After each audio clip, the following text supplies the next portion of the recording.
Welcome back. Let's begin to talk about something else related to momentum, and that is impulse. And we want to look at impulse against safety features in cars. And some of those sections here are actually examined in the end of year. So you need to be able to know how the cars are manufactured such that the safety of the occupants is ensured. Okay, and it's all based on laws of physics. Let's have a look at it. We know in cars we have what we call seat belts. Seat belts are related to Newton's first law of motion, which is based on inertia. Inertia is the tendency of an object to resist change in its state of motion.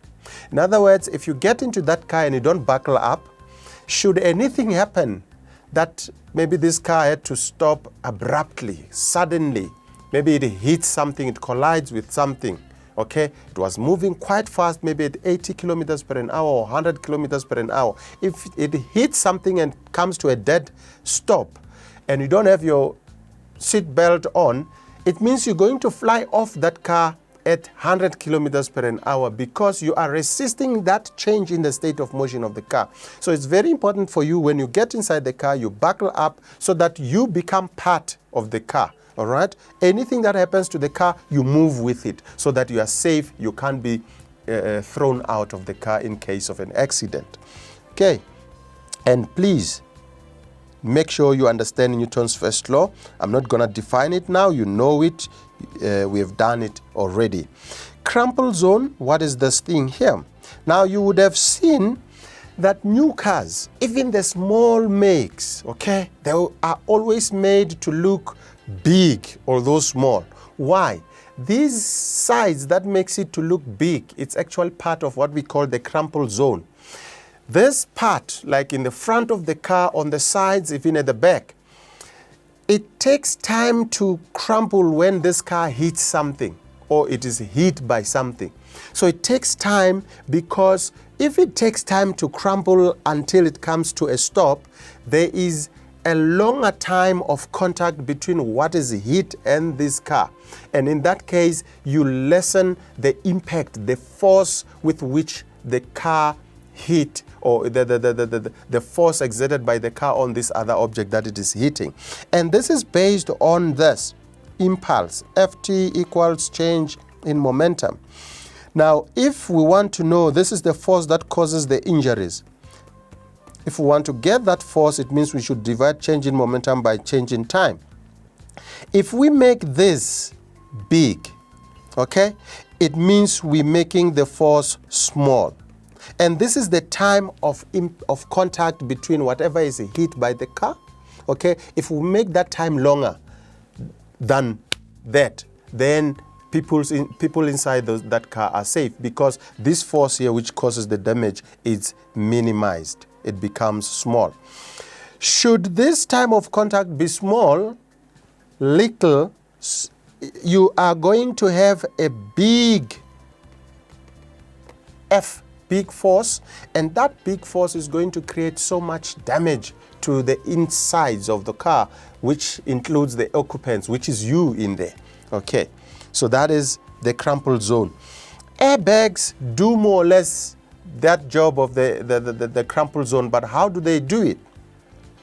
What they do is when an impact happens, airbags inflate and pops out of the dashboards and the doors and everywhere in the roof of the car, and then they come into contact with the occupants, driver or passenger.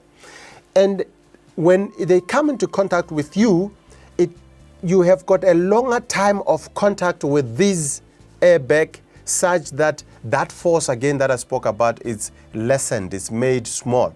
But if there's no airbag, imagine your head flying towards the dashboard, hitting the dashboard. In seconds, it is separated. So the time of contact is so less that it makes the force that you exert on the dashboard to be huge. And in that case, you injure yourself. So that is the duty of the airbags. Okay. So airbags will limit also scratches on your body, apart from just saving you. But then, and also when you bump against the dashboard, your head is also safe, okay? But then it also makes that time longer so that you are safe when you are involved in an accident. Okay, now let's have a look at some questions based on what I've just spoken about now. Okay, now, say when we're talking about new cars, we know they've got what we call crumple zone to minimize injuries during accidents. In addition, seat belts, airbags, and padded interiors, okay, cushioned interiors, okay, can reduce the chance of death or serious injury of people, of the occupants in the car. That's just the opening part of the question. Okay, now use the principle of physics to explain how airbags can reduce the chances of death. 1, an airbag will do what? Airbag, let me put it this way. When the airbag inflates, okay? When the airbag inflates during collision, it makes time of contact longer, okay? Longer, okay? And then making the force less. Okay, and I could show the equation that comes from. Let's meet in the next section of the lesson.